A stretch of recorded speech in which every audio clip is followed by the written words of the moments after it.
Baiklah, saya ucapkan Assalamualaikum warahmatullahi wabarakatuh. Kita sudah masuk pertemuan minggu keempat ya, untuk kuliah ekonometrika. Nah, saya akan mereview eh,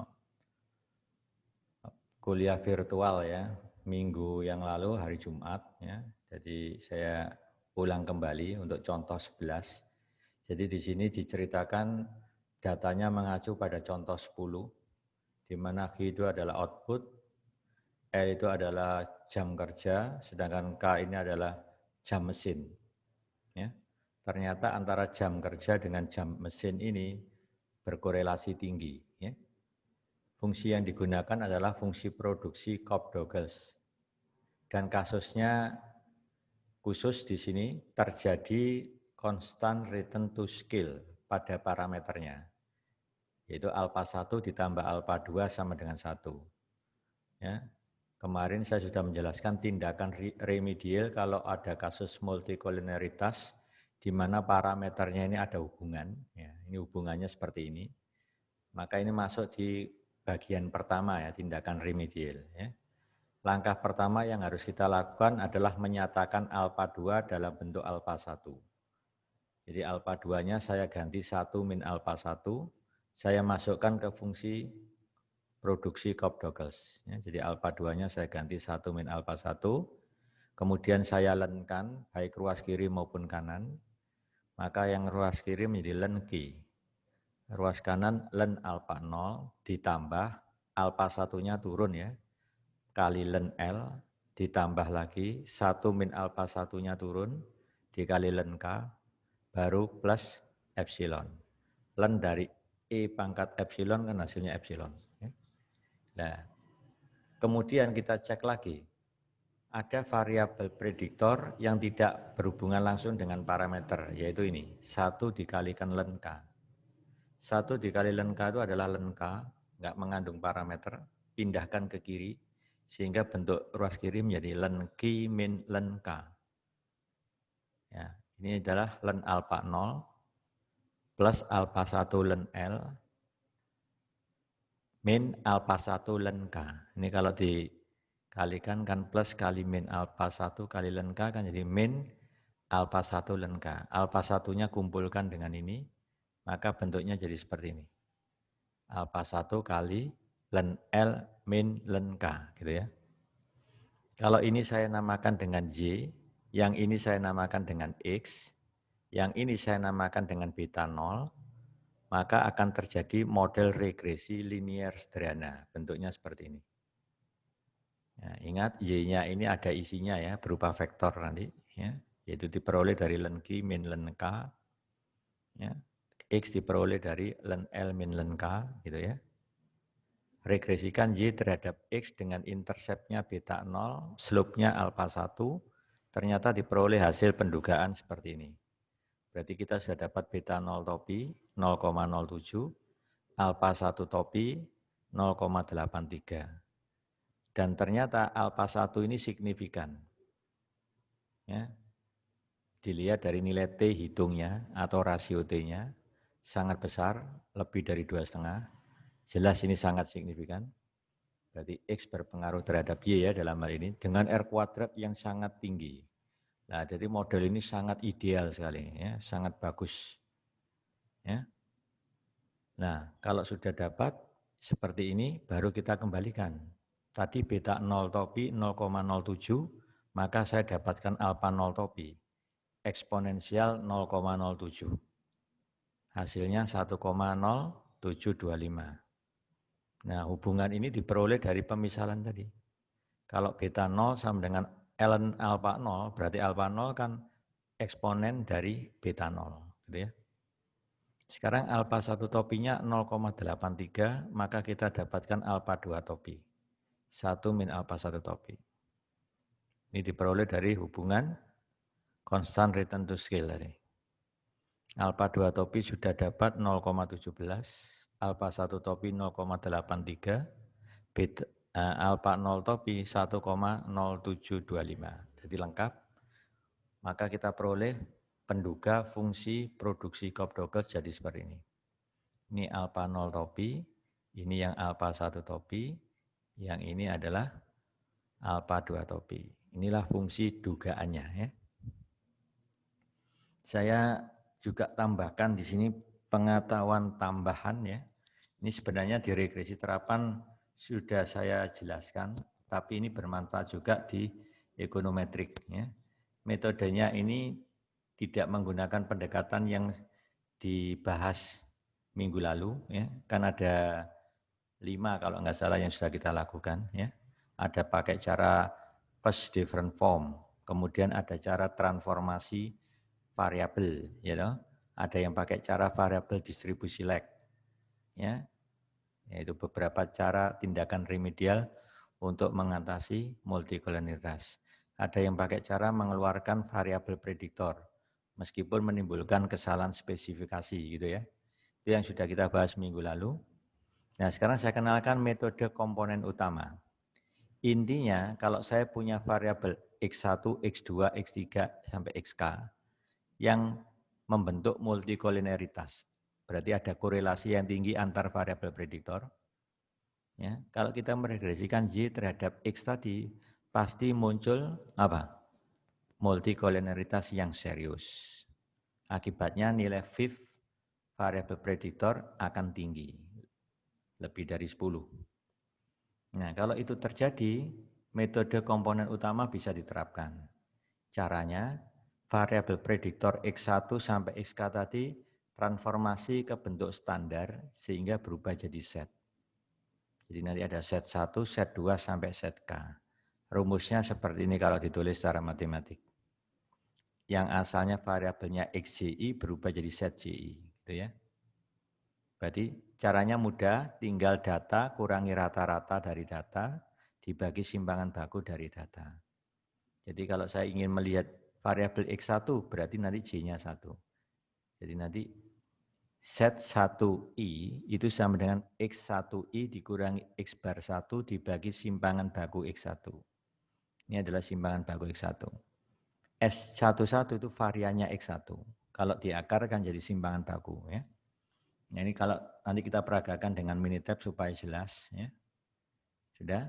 Kalau sudah terbentuk matriks set 1 sampai set K, kemudian kita hitung kovariannya antara set 1 sampai set K. Ini nanti bisa dikerjakan dengan Minitab juga. Tinggal masuk stat deskriptif, pilih kovariansi, masukkan variabelnya set 1 sampai set K, langsung ketemu sigma nanti.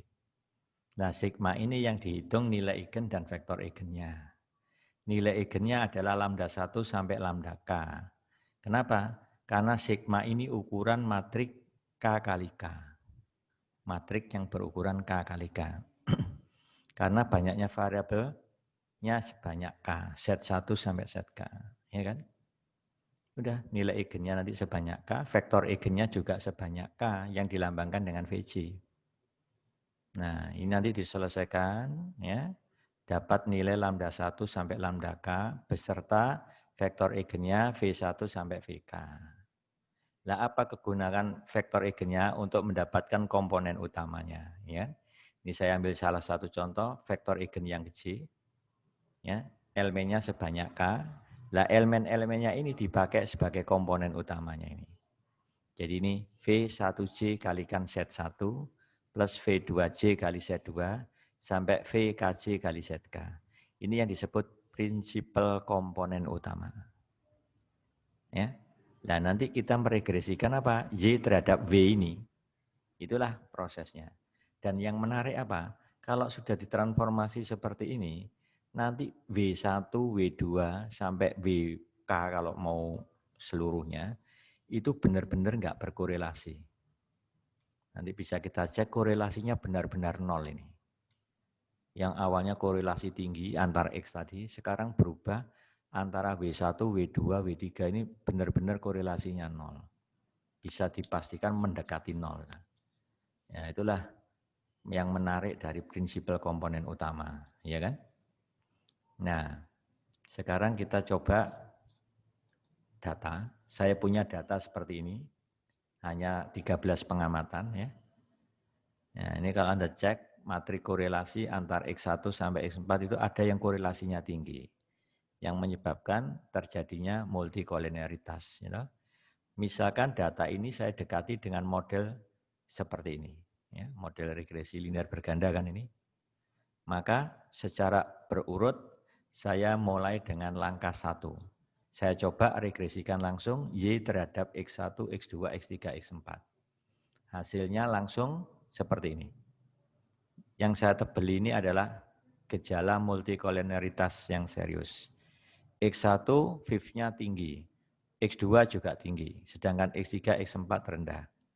Ini kalau Anda cek matrik korelasi antar X, pasti X1 dan X2 berkorelasi tinggi. Pasti itu. Kalau dengan X3 tidak, X4 juga tidak. Karena fifth-nya hampir dekat dengan 1 ya. Hampir enggak ada korelasi gitu ya.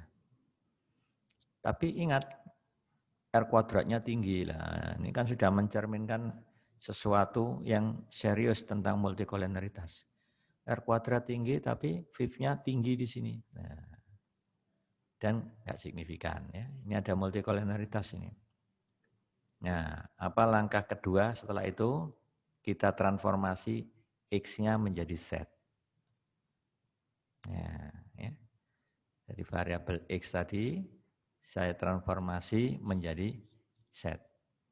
Ya, di sini kalau saya lihat hasil penduganya pada langkah 1 menunjukkan X1 dan X2 mempunyai fifth yang lebih dari 10. Berarti ada multikolinitas yang serius. Nah, mulai kita masuk tahap ketiga atau langkah ketiga, transformasilah variabel X menjadi variabel baku set.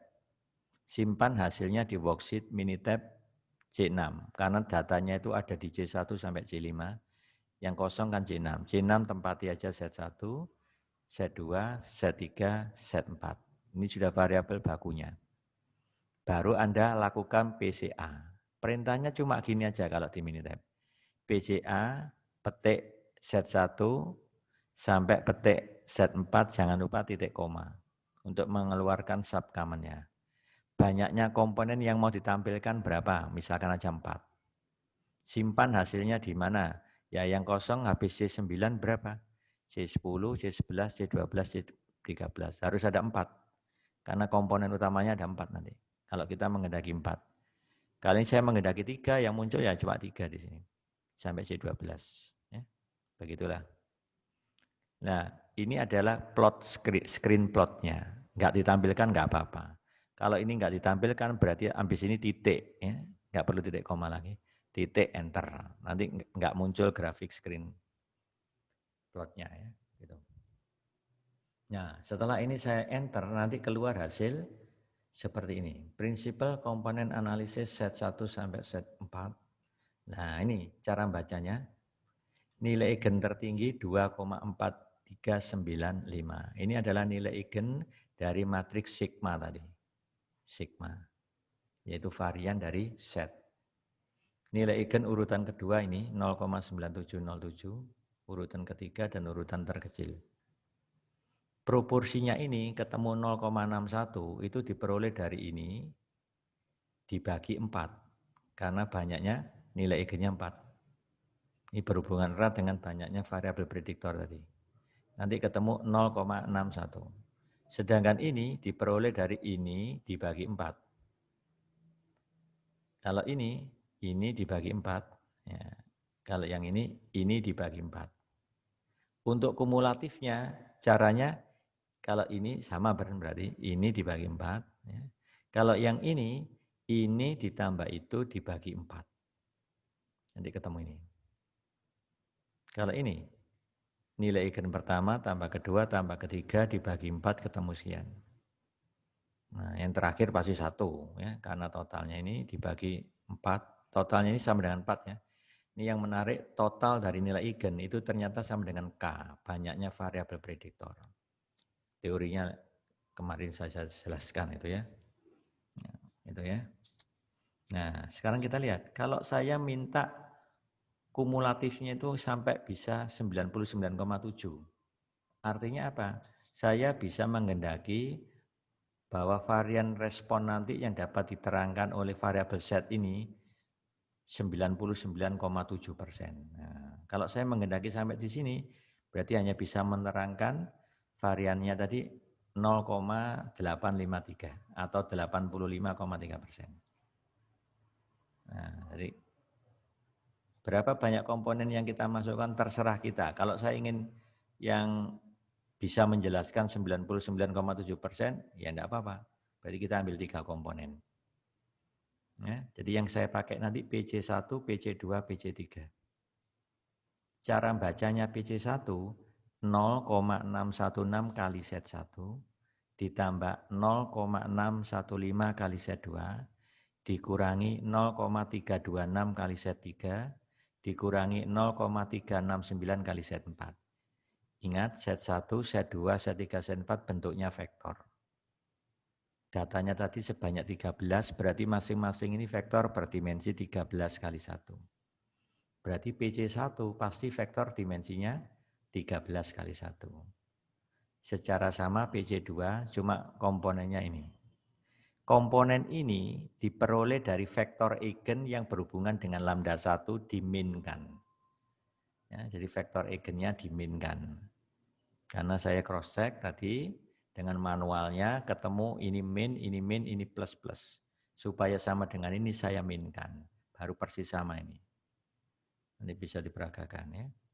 Nah ini adalah vektor eigen yang berhubungan dengan lambda 2 yaitu ini. Ini vektor eigen yang berhubungan dengan lambda 3 dan ini yang berhubungan dengan lambda 4 gitu ya. Sudah itu mengenai PC1, PC2 sudah. Nah, bagaimana cara membentuk skor komponennya atau skor komponen utama yang akan diregresikan nanti? Caranya sama.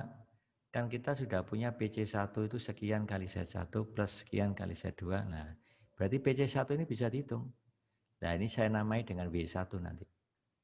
Jadi nilainya apa? Ya ini kali Z1 plus ini kali Z2, min ini kali Z3, min ini kali Z4. Nanti di Minitab bisa keluar langsung skornya. Nah, asalnya dari sini, dari rumus ini. Kali ini. Ya. Nah, skor komponen yang kedua berarti ya dari PC2. Ini kali ini ditambah ini kali itu, sampai ini kali itu. Sampai skor komponen yang ketiga, nanti ini saya namai W3, W1, W2, W3. Gitu ya. Nah, sekarang ini tadi saya mengambil sampai 3 komponen utama, berarti bisa menjelaskan 99,7%.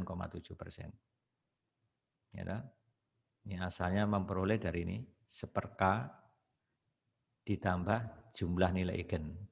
3 nilai eigen yang pertama. Ya, nah, langkah 5 baru saya regresikan.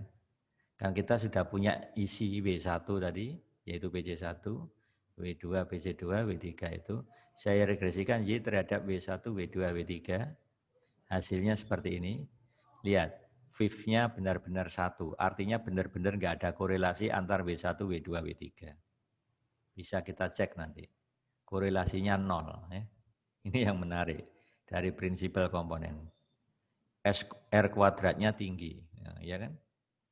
Nah, berarti saya sudah dapat penduga modelnya, Y dugaan sama dengan, saya pakai yang ini biar lebih teliti, 95.423 plus 7.322 W1 plus 2.142 W2 min 11.535 W3. Hasilnya ini kalau saya tulis. Nah, jangan lupa W1-nya dikembalikan ke PC1. Kan kombinasi linear dari set kan, set 1 sampai set 4. W2 ini kan PC2, kombinasi linear dari set 1 sampai set 4 dengan koefisien yang beda. Ini adalah nilai eigen yang pertama, dari vektor eigen pertama. Jadi ini elemen dari vektor eigen yang pertama. Kalau ini elemen dari vektor eigen yang kedua. Sedangkan ini elemen dari vektor eigen yang ketiga. Gitu ya. Tinggal ini mengalihkan biasa, ini kali itu plus ini kali itu plus ini kali itu di total ketemu sekian set 1. Yang set 2 juga gitu, ini kali ini ada sekian set 2, ini kali ini ada sekian set 2, ini kali ini ada min sekian set 2, di total nanti ketemu sekian. Yang set 3 ini, set 4 ini. Ya kan? Nah, baru dikembalikan ke variabel asal. Bahwa set 1 tadi kan X1 min rata-rata X1 bagi simpangan baku X1. Yang Z2, X2 kurangi rata-rata X2 bagi simpangan baku X2. Nah ini tinggal disederhanakan nanti hasilnya gini. Ya, jadi nanti 0,533 X1 dibagi 14,3 hasilnya ketemu sekian. 0,0373. Ya, ini saya pakai kalkulator ngitungnya. Ya. Yang ini kali X2 bagi ini ketemu ini. Yang X3 min ini bagi ini kali X3 ketemu. Untuk X4 nilainya ternyata ini desimalnya tepat 1. Ya. Tak cek berkali-kali loh, saya kira salah ngitung, ternyata enggak, sama. Ini bagi ini itu nilainya ketemu min 0,7 kali X4. Baru koefisiennya atau interceptnya, ya kan? Ini kali itu per ini. Ini kali itu per ini, ditambah ya. Ini kali itu per ini kali itu per ini, kemudian ditambah sekian, hasilnya ini. Inilah hasil akhirnya. Semua X terlibat, ya, dan tadi komponen W-nya tadi sudah enggak ada multikolineritas. Ya. Nah, jadi itu cara menduganya kalau pakai PCA. Nah, itu bisa diperagakan dengan Minitab ini. Tadi kan datanya kan ada X1, X2, X3, X4, Y. Oke, ini saya kosongnya aja. Saya peragakan dari 0. Nah, gitu ya, dari 0. Anggap aja ini belum ada hasil. Ya, ini saya hapus saja. Oke. Nah, kemudian di regresinya saya hapus juga biar prosesnya benar-benar dari awal. Nah, ini aja saya hapus ya. Ini awalnya begini ya. Ini grafnya oke, tetap nggak berubah, optionnya nah ini nggak ada ya. Storage-nya kosong ya. Awalnya seperti ini ya. Nah, langkah pertama yang saya lakukan adalah coba meregresikan Y terhadap X1 sampai X4. Start, regresi, masukkan Y, X1 sampai X4. Ya kan? Ya. Tinggal grafnya kita lihat. Oke. Optionnya ini sudah masukkan VIF ini ya. Ya, sudah harus dicentang VIF-nya untuk melihat ada multikolineritas apa enggak. Ini pakai ANAVA yang tabel tadi. Storage-nya enggak usah, kosongin. Nah, ternyata kalau kita lihat R kuadratnya 94,2, beri sangat tinggi. Nah, ini ada multikolineritas. X1 dan X2, ya kan? VIF-nya tinggi, lebih besar 10. Nah, baru kita lakukan langkah pertama adalah standarisasi. Saya siapkan dulu, X1 mau saya simpan di Z1, ya kan? Nah, baru Z2, Z3, Z4. Nah, setelah itu baru saya lakukan perintah ini, calc, standardize. Nah, masukkan variabel yang mau ditransformasikan X1 sampai X4, sudah benar. Simpan hasilnya di, nah harus yang kosong, C6, C7, C8, C9, no, ya kan? Pilih yang pertama ini, dikurangi rata-rata dan dibagi simpangan baku. Sudah, langsung oke. No, sudah, itu aja. Nah, langkah berikutnya apa? Kita lakukan PCA terhadap set 1 sampai set 4. Perintahnya start, multivariate, principal komponen, masukkan variabel yang akan di PCA, namanya set 1 sampai set 4. Banyaknya komponen yang kita inginkan, misalkan aja 4. Pilih matriknya kovarian, karena teorinya kita menggunakan sigma kan. Nah, sigma itu matrik kovarian dari set. Graf yang mau ditampilkan misalkan script-plot, ya, yang lain nggak usah. Yang mau kita simpan, nah apa? Skor. Lah ini yang saya maksud skor W. Apa W1, W2, W3, W4 itu yang ini. Nyimpannya di C10. Kenapa? Karena yang kosong di sini C6, 7, 8, 9, 10 kan kosong. Saya tempatkan di sini. Ini untuk menyimpan skornya. Sebanyak berapa skornya? 4. Karena kita tadi minta banyaknya komponen 4. Jadi tempatkan di C10 sampai C13, kan 4 kolom ini. Nah, nilai eigennya baru di lanjutannya C14, ABC 13, C14. Kita oke lagi. Nah, ini namanya scree plotnya. Pasti menurun. Ini yang terbesar nilai eigennya. Nah, ini urutan kedua 0,9 tadi, 97075. Ini mulai mengecil. Nah, kalau saya mengambil dua komponen utama, maka bisa menjelaskan 85%-an. Kalau pakai ini sudah 99,7%. Jadi saya pakai yang 3 aja. Ya, pakai yang 3 komponen. No, ya. Ini hasilnya. Ya kan? No. Ini tadi. Nah, baru dari sini kita lakukan langkah seperti di slide tadi. Ya, ya ini saya kira sudah cukup jelas ini ya. Seperti itu kalau PCA. Ya. Nah, habis itu ini skornya ini. Skornya yang saya maksud itu ini. Ini saya beri nama W1, W2, W3, W4. Sekarang saya cek untuk kebenarannya. Benar enggak W1, W2, W3, W4 ini benar-benar enggak berkorelasi. Awalnya kan X1, X2, X3, X4. Sekarang berubah bentuk jadi W1, W2, W3, W4. Kalau saya cek di sini ada korelasi tinggi, yaitu di X1, X2. Sekarang kita lihat di sini. Start, basic, korelasi. Masukkan W1, W2, W3, W4. Display. Lihat ini. W1 dengan W2 korelasi 0, sangat tidak signifikan. W1 dengan W3 juga 0, W1 dengan W4 juga 0. W2 dengan W3 0, W2 dengan W4 0, 0 semua. Ya, itu idealnya. Nah, baru regresikan Y terhadap W1 sampai W4. Ini kan sudah benar-benar tidak ada multikolinialitas lagi sudah. Nah, caranya seperti tadi. Yang saya pilih 3 komponen aja, jadi W1, W2, W3. Nah, itu ya prosesnya.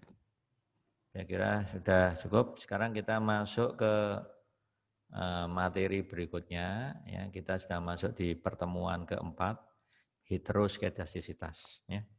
Apa itu heteroskedastisitas? Nah, ini penjelasannya. Jadi kalau kita meregresikan Y terhadap X, ya, X yang saya ambil di sini adalah 1, supaya gambarnya terlihat jelas. Ya. Maka yang vertikalnya ini adalah PDF-nya error. Ya kan?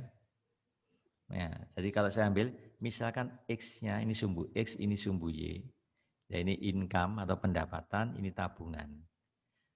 Makin tinggi pendapatan, tabungannya ikut naik. Nah, ya kan? Harusnya kan begitu. Tabungannya ikut naik. Y-nya adalah respon, X-nya adalah prediktor. Kalau saya ambil nilai X di sini, maka tabungan itu akan membentuk suatu distribusi. Karena untuk satu nilai X yang ditetapkan, Y-nya itu bisa bersifat acak kan? Ada yang pendapatannya atau income-nya itu 5 juta. Kita survei, ada 10 keluarga, 10 rumah tangga. Ternyata saving-nya beda-beda. Nah, saving-nya membentuk suatu distribusi normal. Sekarang kita lihat survei lagi yang pendapatannya 6 juta per bulan. Kita survei, ada 15 rumah tangga. Lotnya normal juga. Ini kita survei lagi. Yang income-nya per bulan 7 juta. Nah, dapat distribusi normal juga. Ini distribusi saving atau tabungan. Nah, ini sangat ideal sekali. Distribusi normalnya sama. Padahal kalau di lapangan itu biasanya berbeda. Kenapa? Karena variansi itu berubah.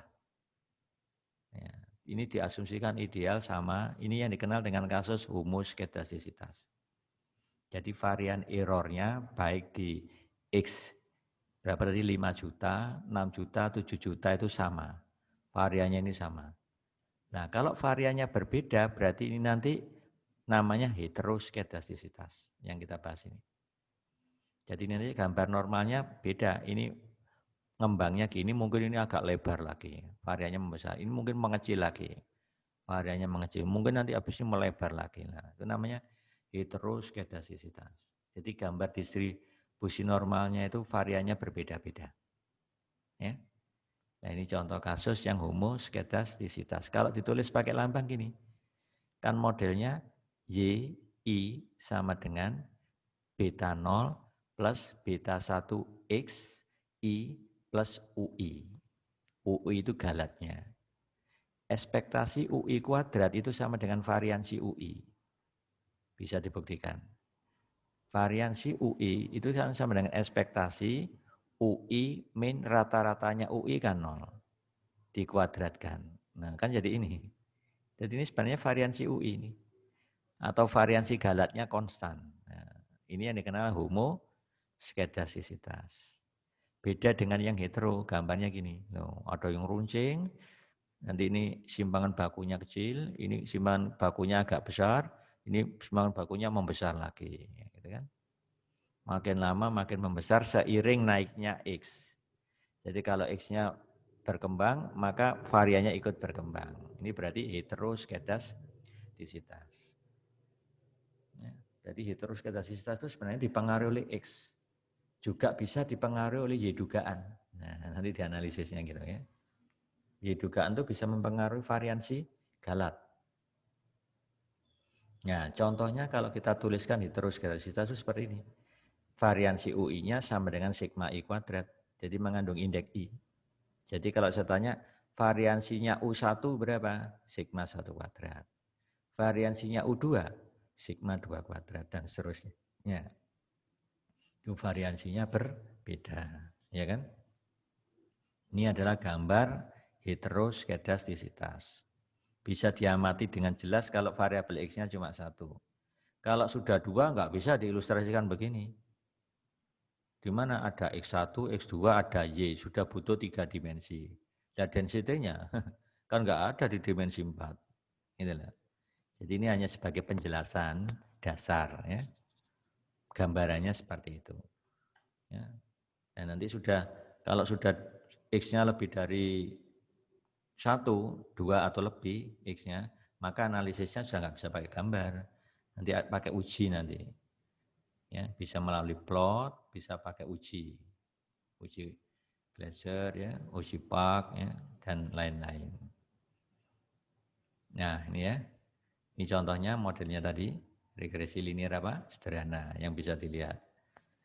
Nah ini contoh kasus heteroskedastisitas bisa diperoleh dari pengalaman, ya, mengikuti model belajar dari kesalahan.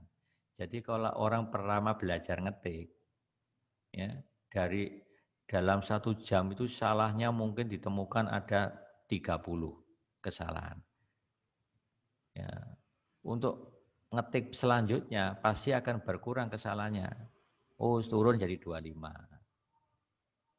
Berikutnya lagi, makin sering dilakukan, kesalahannya makin mengecil lagi. Nah ini belajar dari kesalahan. Ceritanya seperti itu.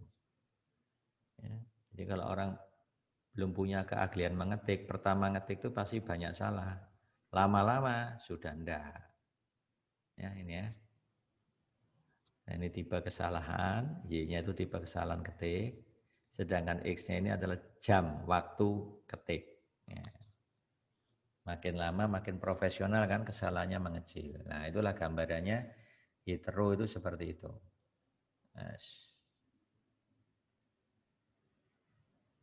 Nah kemudian ini tadi, nah dari pertumbuhan pendapatan mengakibatkan makin banyak orang menerima pendapatan yang sangat berbeda. Kalau pendapatannya naik, gitu, cenderung apa? Variasi penggunaan uang hasil pendapatan tadi akan berbeda-beda. Makin bervariasi itu menyebabkan apa? Variannya menjadi membesar. Ya itu ya. Jadi pertumbuhan pendapatan artinya kalau pendapatan seseorang itu naik, maka keinginan untuk apa namanya? Membelanjakan uang itu makin bervariasi. Nah, ini yang kasus kedua. Munculnya heteroskedastisitas itu karena itu. Dari pertumbuhan pendapatan. Berarti dia dipengaruhi oleh apa? Pendapatan. Kalau pendapatan kita sebut sebagai X-nya kan, Berarti varian itu bergantung pada X ini. Ini ciri yang kedua, terjadi heteroskedastisitas. Ya. Ya, ini pertumbuhan pendapatan menunjukkan bahwa banyak orang yang pendapatannya sangat berbeda. Jadi ini pendapatan ini akan bervariasi ya. Jadi banyak orang yang menerima pendapatan yang lebih bervariasi. Nah, ini mengakibatkan variansinya juga membesar ya. Kemudian bisa kasusnya seperti ini. Heteroskedastisitas itu juga bisa muncul sebagai akibat adanya outlier. Nah, coba kalau Anda punya data ngumpul begini, ya reguler, ini variannya pasti kecil. Coba ketika ada satu data mencil itu, variannya langsung berubah besar. Itu akibat dari outlier. Ini nama negara ya, Chile ini, ditanda ini outlier. Jadi kalau kita punya pengamatan reguler ini, ya, Anda hitung variannya pasti kecil. Tapi ketika ada pengamatan yang jauh, dia jadi besar. Contoh aja gini, berat badan mahasiswa di kelas ini, ya, di kelas yang Anda sedang ikuti itu, ya, rata-ratanya ketemu 60 kilo. Kemudian kedatangan satu orang mahasiswa yang beratnya itu 100 kilo. Kira-kira membesarkan varian ya? Yang jelas ya. Kalau tadi itu variannya mungkin sekitar 5 gitu ya, 5 kilo. Dengan adanya data outlier tadi, yang beratnya 100, pasti variannya enggak 5 lagi itu. Bisa jadi 10. Nah, itulah karena adanya outlier, ya kan? Bisa juga ini dicatat oleh David ini heteroskedastis muncul karena kesalahan dalam transformasi data. Ya tak? Kesalahan transformasi. Ini bisa mengakibatkan heteroskedastisitas. Ya, misalnya apa? Rasio atau transformasi beda pertama. Transformasi beda pertama itu asalnya YT jadi YT dikurangi YT-1. Nah, beda pertama kan, ini bisa berakibat pada heteroskedastisitas. Yang kedua, bentuk fungsinya tidak benar. Misalnya modelnya harusnya linear, dia pakai log linear. Gitu. Jadi antara model linear dengan model log linear. Ya. Jelas kalau pakai model linear variannya besar, tapi kalau sudah di log, datanya mengecil kan, variannya jadi kecil. Nah, transformasi mengakibatkan variannya berubah. Ya, gitu ya. Pengaruh transformasi. Nah, sekarang saya ambil contoh, ini ada data. Industrinya di sini ada makanan, tembakau, tekstil, pakaian, kertas, percetakan, kimia, nah sampai kulit. Ini ada berapa industri? 1, 2, 3, 4, 5, 6, 7, 8, 9, 10. 10 industri. Nah, RK di sini rata-rata kompensasi. Jadi setiap karyawan kan dapat kompensasi ya. Dapat istilahnya tunjangan ekstra gitu ya. Nah, SB ini simpangan bakunya. RP itu rata-rata produktivitas karyawan. Jadi kalau ada perusahaan yang jumlah karyawannya itu antara 1 sampai 4, kalau di industri makanan, kompensasinya sebesar sekian. Di industri tembakau kompensasinya sebesar sekian. Jadi ini data kompensasi, pemberian tunjangan ekstra gitu ya. Ya gitu ya. Kalau karyawannya meningkat sekarang antara 5 sampai 9, kompensasinya otomatis ikut bertambah. Apalagi karyawannya 10 sampai 19 naik lagi. Nah, sampai ada yang karyawannya 1000 sampai 2499 naik lagi. Ya kan? Jadi ini seolah-olah sudah nampak makin bertambah jumlah karyawan menyebabkan kompensasinya makin bervariasi. Ya kan? Kompensasinya makin bervariasi. Kita lihat simpangan bakunya sekian, naik kan? Turun lagi, naik lagi, kan bervariasi nih. apa ini? Naik lagi, naik, naik, naik. Wah, sampai ini berapa ini? 1110 turun lagi. Bervariasi. Ya, jadi apa? Seiring dengan naiknya jumlah karyawan berakibat fluktuasinya apa? Simpangan baku atau fluktuasinya variansi. Nah, ini contoh data yang menyajikan gejala heteroskedastisitas. Ya. Kemudian yang berikutnya, nah ini penjelasannya tadi, ya. Penjelasannya tadi ada heteroskedastisitas, simpangan bakunya membesar beriringan dengan jumlah karyawannya, ya kan? Nah, sekarang saya ambil contoh data tadi, ya, data yang ini. Ini saya ambil rata-rata kompensasi. Sedangkan ini simpangan baku. Nah, kita lihat. Yang saya amati ini, simpangan baku sama rata-rata kompensasi. Jadi RK dengan SB. Jadi nanti sumbu datarnya itu adalah RK, saya pasangkan dengan SB, simpangan baku. Ternyata kalau saya plot pasangan RK dengan SB ini kan, ada 10 pengamatan ini ya. Berapa pengamatan ini? 1, 2, 3, 4, 5, 6, 7, 8, 9. Hanya 9 pengamatan. Pasangan RK dengan SB itu gambarnya kalau diplot seperti ini. Ada 9. Tuh, 2, 3, 4, 5, 6, 7, 8, 9. Ya kan? Kalau saya regresikan ketemu begini. Anda lihat simpangan baku bergantung pada kompensasi. Ya, berarti simpangan bakunya enggak konstan, tapi bergerak naik mengikuti naiknya kompensasi. Ini berarti sudah menunjukkan gejala heteroskedastisitas. Ya. Ini contoh-contoh realnya seperti itu. Nah ini penjelasannya tadi, ya grafik. Nah sekarang kita coba mulai masuk ke modelnya. Ingat saya punya model regresi linear sederhana. Yang paling gampang dijelaskan ya. X-nya hanya ada 1. Masih ingat cara mengestimasi beta 2 dan beta 1 pakai metode OLS, ordinary least square, di mana varian galatnya berubah-ubah. Ya. Kalau varian galatnya berubah-ubah, kita memaksakan pakai estimasi OLS, nanti dampaknya bisa kita lihat. Estimasi OLS untuk beta 2 itu adalah ini. Nah, jangan lupa X kecil I itu selisih X besar I min X bar.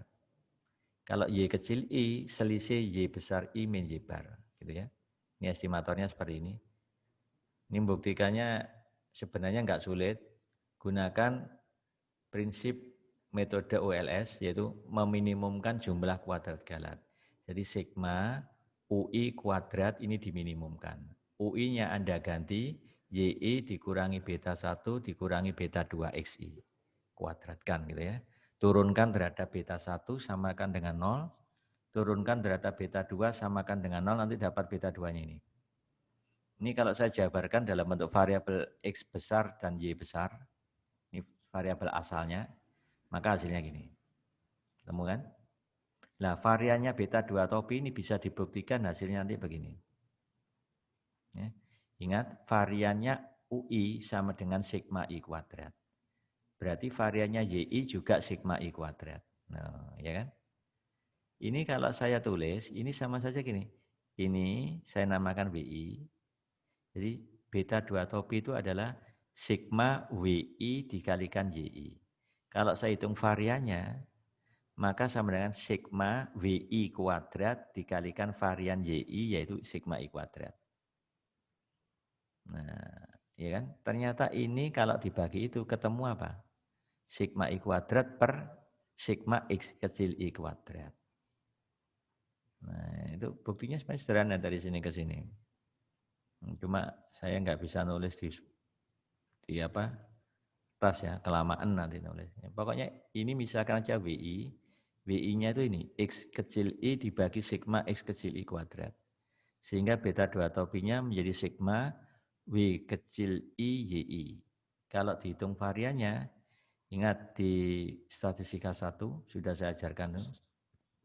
varian beta 2 topi itu sama dengan sigma WI-nya tadi dikuadratkan. Hasilnya ini kan. Nah, ada kan? Ya kan?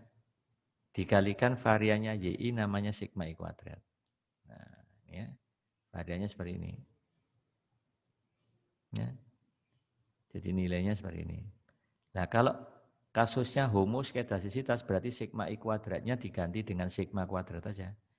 Ini jadi sigma kuadrat saja. Karena nggak mengandung indeks I bisa keluar dari notasi sigma, maka jawabnya ini tinggal sigma XI kuadrat dibagi sigma I kuadrat pangkat 2. Atau sigma kuadrat per sigma X kecil I kuadrat gitu aja. Kalau kasusnya homoskedasisitas. Kalau hetero begini, variannya jadi lebih besar. Lebih besar. Oke, itu yang sekarang berikutnya. Oh ini kalau disederhanakan kan jadi gini. Sigma kuadrat dibagi sigma X kecil I kuadrat kalau homoskedasisitas, ya kan? Berarti apa? Sigma I kuadratnya diganti sigma kuadrat. Nah, kalau hetero ini namanya sigma I kuadrat masih dalam sigma, ya. Jadi nggak bisa ditulis seperti itu. Jadi sigma I kuadrat dibagi ini. Ya. Nah, ingat bahwa beta 2 topi estimatornya adalah blue. Estimator OLS itu blue. Jika asumsi dari model klasik dipenuhi ya, termasuk homoskedasisitasnya dipenuhi, maka beta 2 topi ini bersifat blue. Base berarti variannya minimum, linear berarti linear dalam Y, unbiased berarti estimatornya tak bias. Artinya ekspektasi beta 2 topi sama dengan beta 2. Ya, jadi blue itu mengandung 3 pengertian, variannya minimum, linear dalam Y, berarti kan, terus tak bias. Ya, tak bias. Ekspektasi beta 2 topi sama dengan beta 2. Apakah masih blue ketika asumsi homoskedasisitas diganti dengan asumsi heteroskedasisitas? Nah, kalau heteroskedasisitas itu nanti estimatornya agak beda karena ada tambahan matrik bobot, ya kan? Itu bedanya. Dia tetap tak bias dan tetap linear.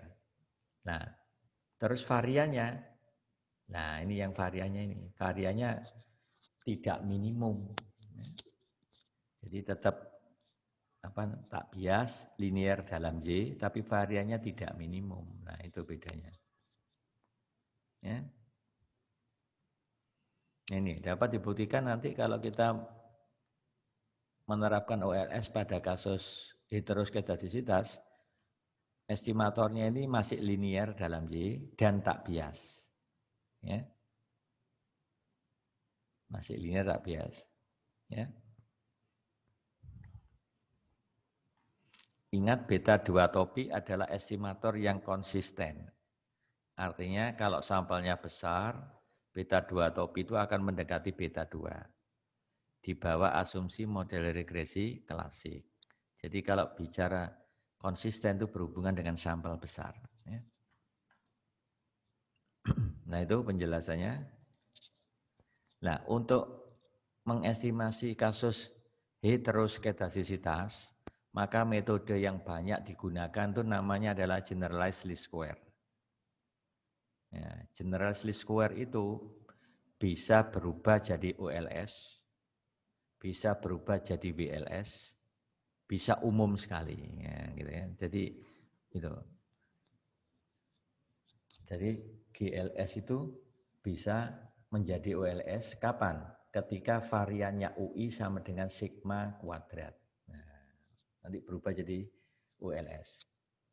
Ketika variannya UI sama dengan sigma I kuadrat berubah jadi WLS.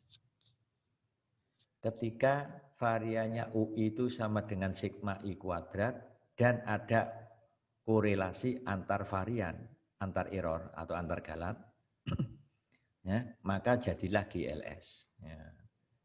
Jadi estimator ini atau metode ini umum, maka dikenal dengan GLS. Bisa mengatasi korelasi maupun apa tadi? Heteroskedasisitas. pakai GLS ya. Nanti kalau tulis cara ngestimasinya ini pakai cara matrik lebih cepat, lebih gampang. Ya. Nah, kasus heteroskedasitas tadi bisa diberikan contoh realnya kompensasi sama simpangan baku tadi. Ya. Kompensasinya naik, simpangan bakunya ikut naik, gitu ya. Itu yang penjelasannya. Ya. Nah, bagaimana prinsip metode GLS? Nah, ini saya kenalkan dulu prinsip dari metode GLS. Misalkan saya punya model regresi linear sederhana gini. Ya, linear sederhana. Saya bisa nambahkan variabel di sini x0i, di mana x0i-nya itu saya setting 1. Kan boleh. Beta 1 dikalikan 1, kan tetap beta 1. Nah, di sini tetap beta 2 xi. Jadi hanya menambahkan x0i di mana nilainya 1. Jadi untuk x01 1, x02 juga 1, x03 juga 1, sampai x0n 1. Jadi vektor satuan jadinya, gitu ya. Kalau dibentuk matrik nanti. Nah, sekarang saya bagi kedua ruas dari persamaan 37 ini dengan apa? Sigma I. Nah, kenapa kok harus dibagi sigma I? Kok enggak dibagi sigma I kuadrat? Kok enggak dibagi XI? Kan banyak kemungkinannya. Nah, ternyata ada alasannya. Nanti saya tunjukkan di sini alasannya. Ya. Dibagi sigma I itu supaya membentuk galat baru yang mana variannya konstan. Kalau variannya sudah konstan berarti apa? Kasusnya berubah jadi homoskedasisitas sehingga bisa diestimasi pakai ULS gitu ya. Nah, metode itu yang dikenal dengan GLS. Pertama, mentransformasi model asal dengan cara membagi sigma I. Jadi begini kan? Lihat, responnya berubah, YI berubah jadi YI per sigma I. Beta 1 X0I berubah jadi beta 1 X0I per sigma I. Ini nilainya 1 kan?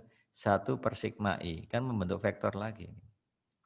Beta 2-nya berubah jadi beta 2 XI per sigma I, membentuk variabel prediktor baru. Ini anggap aja variabel prediktor pertama, ini variabel prediktor kedua, jadinya gitu. Galatnya ini.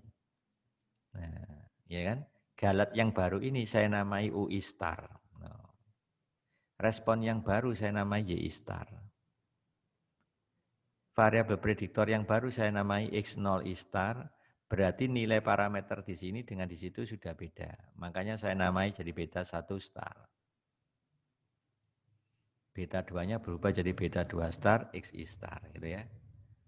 Ini kalau Anda regresikan YI star terhadap X0I star dan XI star, maka Anda akan dapatkan beta 1 star topi dan beta 2 star topi. Ya, kenapa? Ini sudah memenuhi asumsi klasik. Rata-rata tetap 0, variannya ini sudah konstan. Coba lihat. Varian UI star itu kan sama dengan varian ini.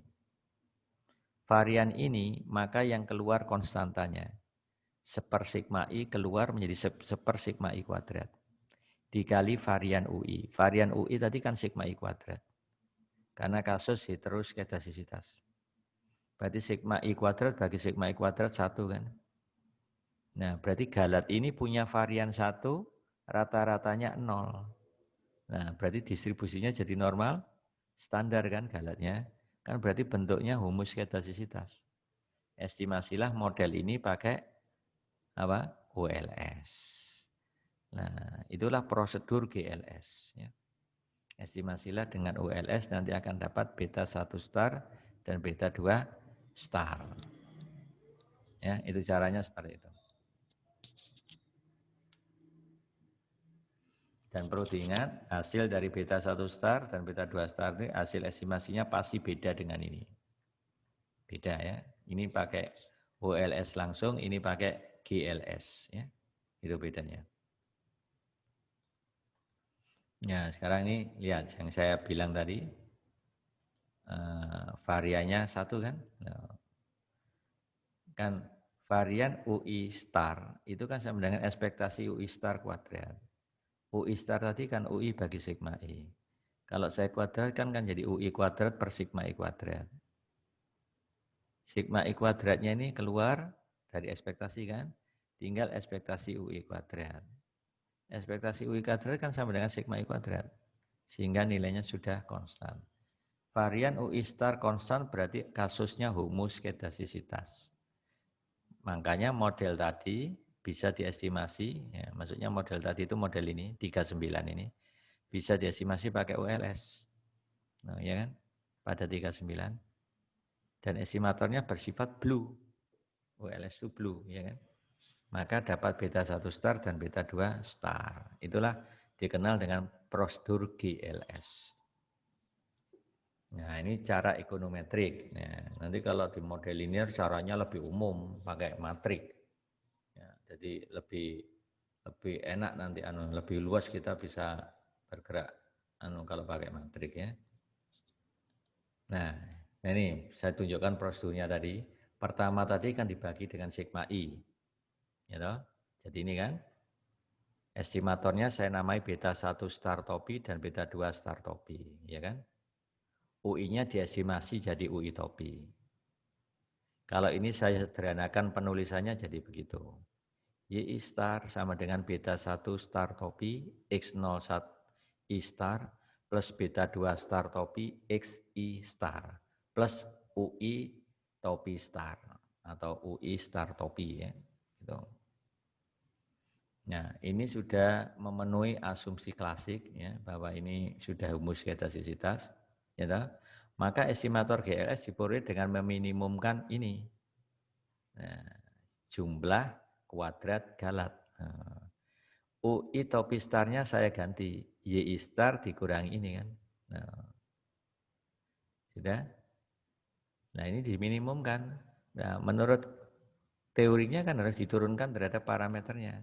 Ada beta 1 topi star, ada beta 2 topi star.